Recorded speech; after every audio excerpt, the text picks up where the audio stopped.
Welcome to Radio Who, What, Why. I'm Jeff Schechtman. As we are rapidly finding out here in America, having leaders who are democratically elected is not a safeguard against authoritarianism. The need for a sense of security, anger about dramatic change, waves of populism, and pushback against the established order by those left behind all contribute to an often popular desire for strong authoritarian leaders. If what we are seeing here in America isn't example enough, all we need is to look to Turkey and to India, once considered the world's largest democracy, to see the impact of authoritarianism. The encouraging thing is that we have seen remarkable pushback by citizens, journalists, and political leaders, often at great personal cost and sacrifice. We're going to talk about this today with my guest, Bashirat Peer. He's an opinion editor at the New York Times. He's the author of Curfewed Night, a memoir of the war in Kashmir. He's worked as an editor at Foreign Affairs and written for The New Yorker, The Guardian, and The New York Times. It is my pleasure to welcome Bashirat Peer to the program to talk about a question of order, India, Turkey, and the return of strong men. Bashirat, thanks so much for joining us. A pleasure being here. Thank you so much for having me. When we look at this from a historical perspective, do we have some historical precedent for this idea of democratically elected authoritarian leaders? I guess, in the American context, there have been controversial figures who assumed power after coming into public life through elections. But in terms of the mode of politics that President Trump or even candidate Trump throughout his campaign that turned towards what increasingly experts around the world have been calling populism. And there were two kinds of populisms in play, with Bernie Sanders going for the left-wing populism and Donald Trump going for right-wing populism, which essentially is like an attack on the elites, but also saying that the elites have been patronizing at the cost of the great everyday working man. They have been patronizing minorities who don't work as hard as, this quote-unquote everyday working man. So this has been a classic example of that kind of right-wing populism, but I think the roots of populism go much deeper in American history. I mean, you had a populist party in the 1890s, and the Wallace campaign had elements of this, and there were various others. I can't think of any other president. I mean, there were things that people were very critical of in terms of President Nixon, but this is a unique in the American context, in the sense of a populist actually entering the White House. I think this might be the first example in the United States. You could correct me. I might be. That's not really my American politics. It's not really my subject, but that's my sense. But we have seen this elsewhere around the world. It's not a new thing. I mean, in some ways, there have been populists across the world at different points in time. In India, we had, the first Prime Minister, Jawaharlal Nehru, his daughter, Indira Gandhi, who was a Prime Minister in the 70s, late 60s and 70s. I mean, she was an incredibly powerful woman, but a great and a populist and terribly authoritarian. And there have been other cases, in the Arab world and Latin America, in other parts of Asia. So what we do have now is that some sense that, America was exceptional, and it was a deep abiding sense in the American world that this wonderful country is so exceptional. We have the checks and balances, that something like this will not happen here, but sadly it has happened. When we look at the stories that you detail in Turkey and India, talk a little bit about how those particular leaders, Erdogan in Turkey and Modi in India, how they came to power and the waves of populism and the nature of the populism that propelled them. So the ways they came into power was, Erdogan came to power first. In 2003, early 2003, he became the Prime Minister of Turkey. I mean, there was an element of populism. There was an element of majoritarian politics, but he was also an outsider. There was an old elite, an establishment, the kind of people who would be buddies with Hillary Clinton, like the old Democratic establishment in some ways. So this was called the Kemalist establishment because they were the followers and kind of thought of themselves as the heirs of Mustafa Kemal, or Ataturk, as they call him, the father of the Turks, who was the founder of the Turkish Republic. And Mustafa Kemal, founded and ran the Turkish Republic on this idea of kind of French-inspired secularism, which was like a complete disdain of religion. Religious practices were looked down upon, and everything had to be like French-style, European-style modernity. So he was forcibly turning religious Turkish peasants into trying to turn them into kind of wine-drinking, agnostic Frenchmen, and it was a project that exacted a terrible cost. I mean, there were institutions that he fixed and built, but socially and spiritually, it did cost Turks a lot. And Erdogan's party, so Ataturk tradition continued till the 90s, and the 90s was a terrible decade for Turkey because all the secularist politicians by then had become very corrupt. And the Turkish economy collapsed, and they were not effective in terms of delivering, whether it's healthcare or roads or education, all the basic things that a politician has to deliver. So the 90s, and they also had a war going on with the Kurds, which is a big ethnic minority on the borders, on the southeastern borders of Turkey. At that time of collapse, there was this young mayor in the city of Istanbul. He came from a controversial Islamist tradition, but was also very effective and kind of seen as honest and upright. And that was Recep Tayyip Erdogan.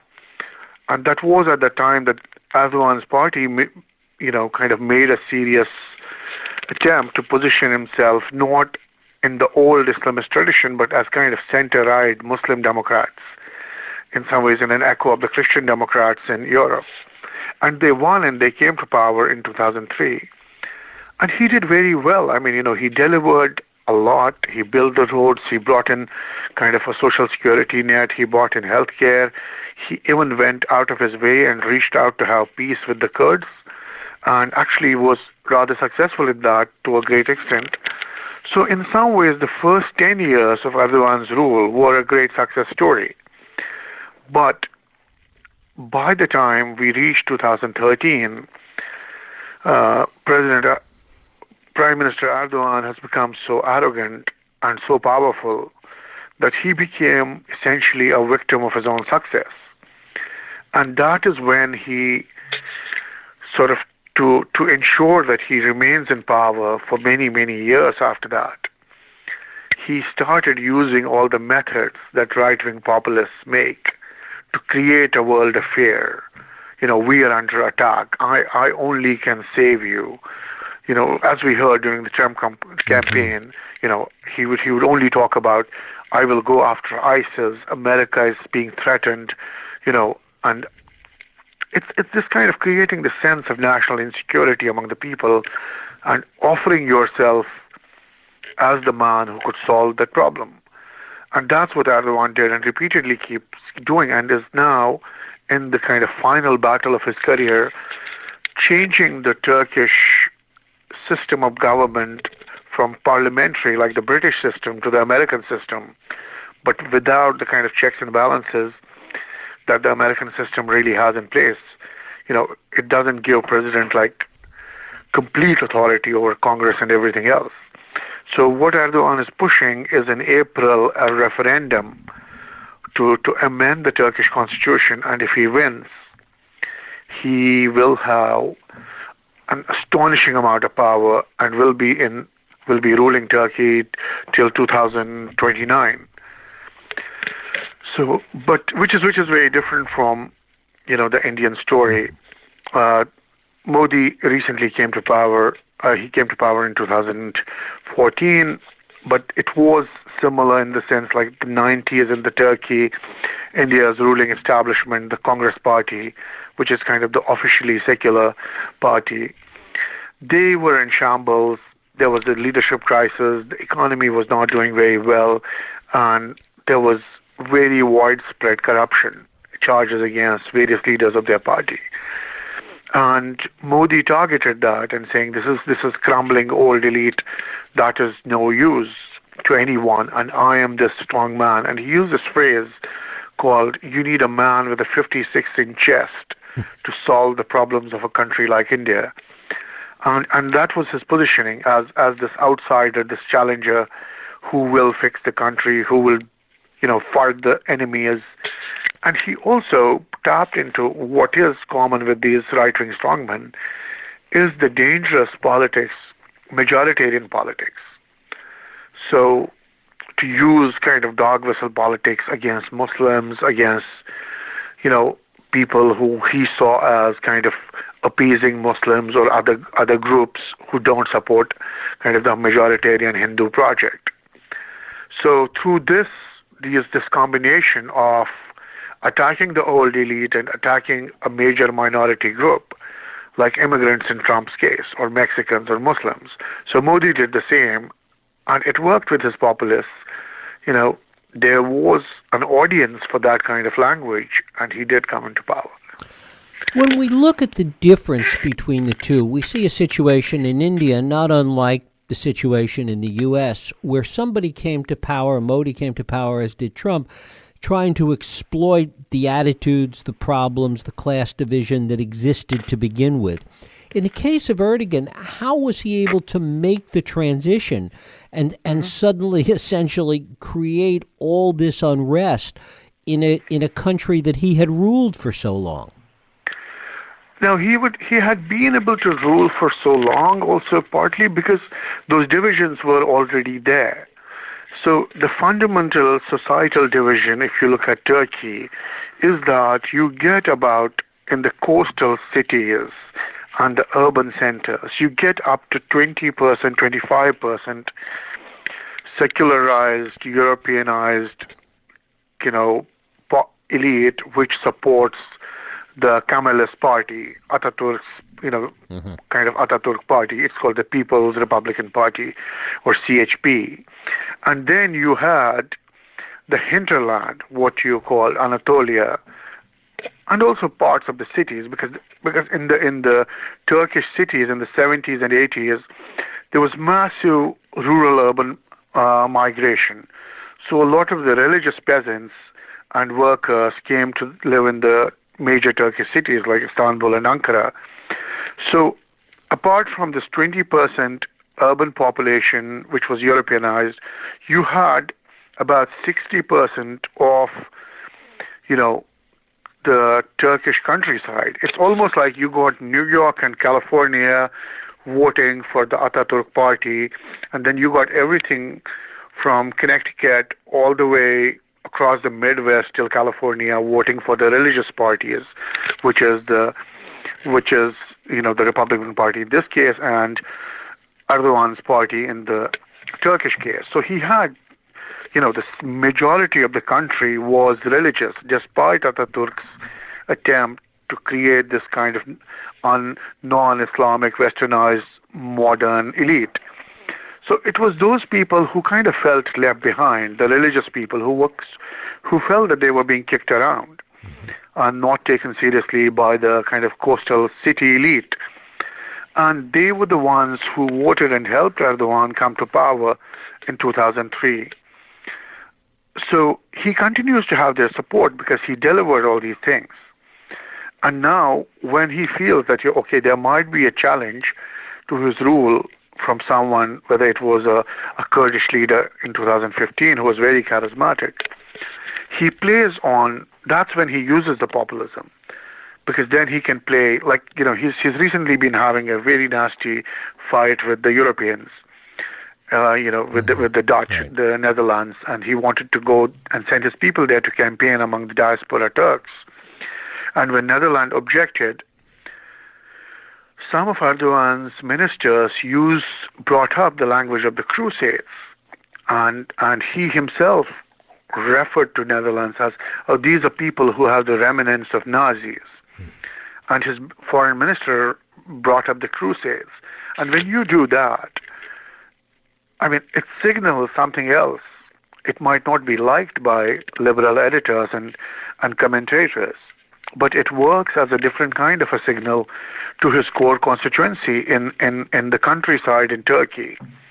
And that is what ensures that a leader like Modi and Erdogan wins, because he plays on the emotional anxieties, on the fears, on the prejudices of a particular core constituency, and deploying these tricks is part of his arsenal whenever he needs it. What has been the role of the military in both of these countries, in India and in Turkey? What, if any, role has the military and military leadership played? Well, in India, the military has always,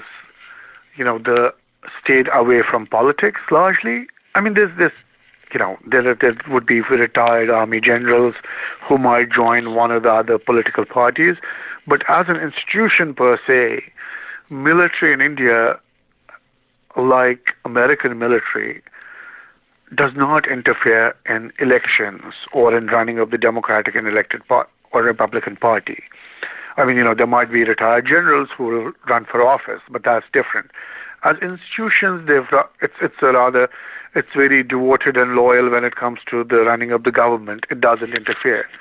In the Turkish system, because the founder of the republic, Mustafa Kemal, Atatürk, he was the leader of the Turkish army. He was the victorious military general who founded the republic. So in some ways, the founding fathers of the Turkish Republic were like, victorious generals, army men who fought, colonial powers and kept Turkey free and established the republic. So from the very beginning, what you had in the Turkish context was, okay, this is a country founded by generals and shaped by these military generals. So the influence of the military was extremely intense and actually nefarious.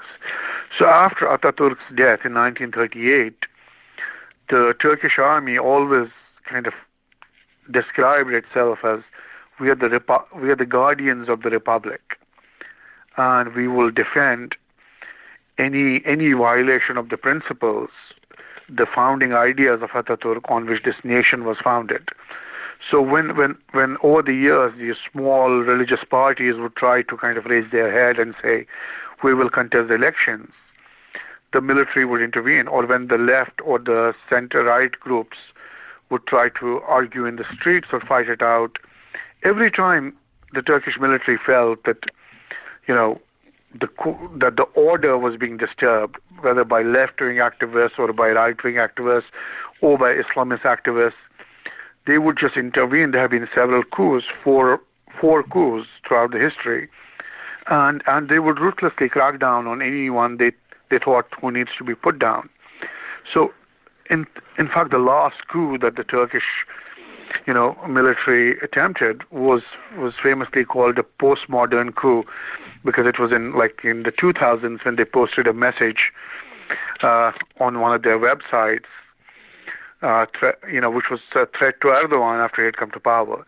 And he was, as a politician, Erdogan was the one who kind of proved his mettle by curtailing the power of the Turkish army in Turkish politics.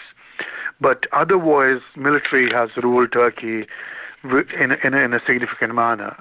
One of the things that there's great similarity, though, in both of these instances, and we're certainly seeing the same thing here, is the pressure that was coming down on journalists. Talk a little bit about that. I mean, to be a journalist in any of these places today is really difficult. I mean, Turkey is a smaller place. It's 80 million people.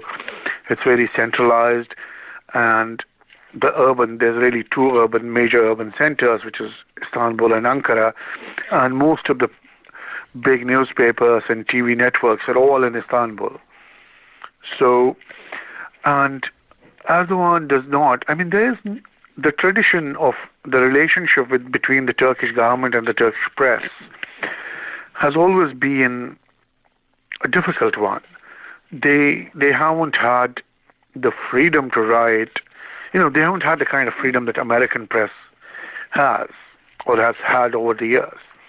There was always been subjects where you couldn't really write about. But I think, it has never been so harsh for journalists in Turkey as in the last few years. First it was newspapers which were seen as affiliated with the Fethullah Gulen movement, the coup, the Islamist preacher who lives in Pennsylvania and has been blamed for the coup by the Turkish government.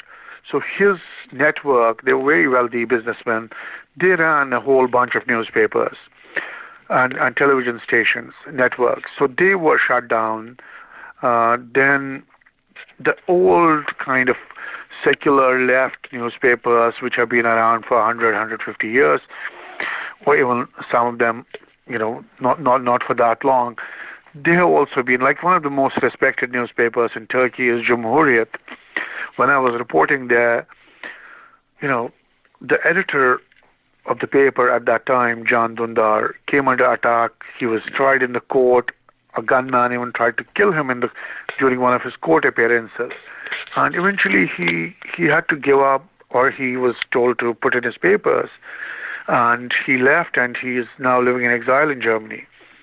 Similarly, then slightly some more time later, there were other journalists from Cumhuriyet and from various other independent or opposition newspapers who were all slowly lost their jobs, were arrested.